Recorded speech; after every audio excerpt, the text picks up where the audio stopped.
It's here on Strand we first meet with Dr. John H. Watson, a veteran of the Afghan wars, who's been injured by a Jezail bullet and now, to use his own words, leads a meaningless existence in the hotels and the restaurants along Strand.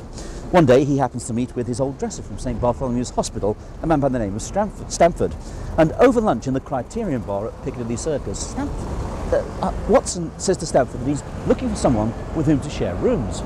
And Stamford says that it's a complete coincidence because he's the second person to have said that to him today. Watson wants to know who this other person is, and Stamford is a bit reluctant to reveal this person's identity.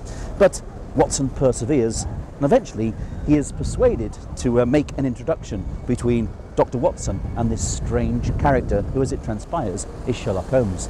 And this over lunch in the Criterion at Piccadilly Circus, Watson tells Stamford about the fact that he's looking for someone with whom to share rooms, and Stamford says to him, "Well, that's a coincidence, you're the second person to say that to me to this day."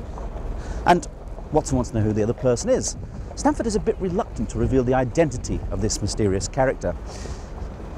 Watson is persevering, and eventually Stamford is persuaded to forge that introduction. And it takes place in the pathology department at St. Bartholomew's Hospital, where on the wall to this day there is a plaque which says, "On this spot were first spoken the words, 'I perceive you in Afghanistan, my dear Dr. Watson,' and thus the greatest partnership in the English detective genre is born."